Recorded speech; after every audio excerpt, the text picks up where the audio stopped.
Over here you can see the actual size of the Sacred Scarab Beetle. This is one of the smallest animals in Planet Zoo, and yet it has to go inside of this 4x4 meter box.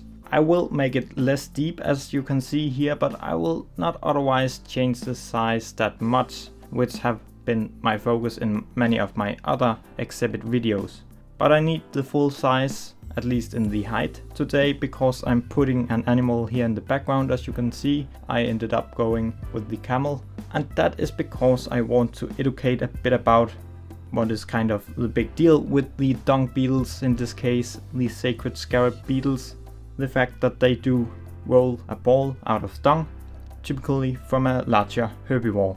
So today I'm using the camel, because camels can be found in some of the same areas as the Sacred Scarab Beetle, so it made good sense to use this one. It also fits in with the kinda arid theme of this exhibit, even though there's barely any details in this one. We're putting a 4 centimeter animal into a box of 4 meters, so it feels a bit weird, but I will just focus a bit more on creativity than realism today, even though I would say that this build is not unrealistic. It's probably just somewhat unlikely to be a thing a real zoo would do, because putting so small animals into this much room can be rather complicated, and also it would be a quite expensive setup for this small animal, which a lot of guests probably don't even care much about. But I feel like since this is kind of a living educational display, it made sense to do it this way. So I have been doing a lot of exhibit builds lately, and luckily it seems like a lot of you do enjoy them. But don't worry, I will be getting back to some mammals and some larger animals at some point. Right now these videos are just quite fun and also quite quick for me to make.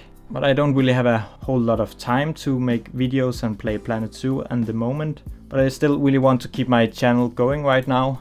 Since the channel is going quite well at the moment, there's a lot of activity, and it seems like a lot of you like what I'm putting out these days. So therefore I really want to keep the channel alive, and that sometimes means I have to do some smaller builds like this, which doesn't require a whole lot of editing, and it doesn't really take me all that much time to do, but I still want it to be as good as possible. And it seems like it goes well with that. I have good responses, and a lot of you seem to like what I'm doing here.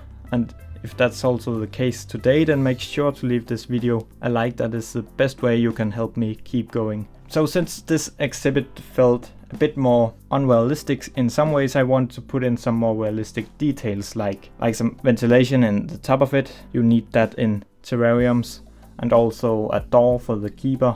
Of course it's only an implied door, but so it looks like there's a place you can get in. I didn't really end up focusing that much on that in my other builds. That's something I want to keep remembering to add in, because it does a lot for realism. I wasn't really sure with the design for the outside part of this. I kept it somewhat neutral, and it should be fairly easy to recolor, which I also do in the end of the video. But for the blueprint itself, it's more or less the colors you are seeing now, because this will go up as a blueprint as well, so you can have fun with it. And in the end of the video you can see I did end up put this into the Drylands. It wasn't really my plan at first, but I thought why not? It could be fun to have next to the camels there. So it kind of works as an educational display for the camels as well. Think of it as the keeper will probably go into the dromedary camels and clean, and then they'll take some of the dromedary's dung. I'm not sure which word I can best use for this on YouTube.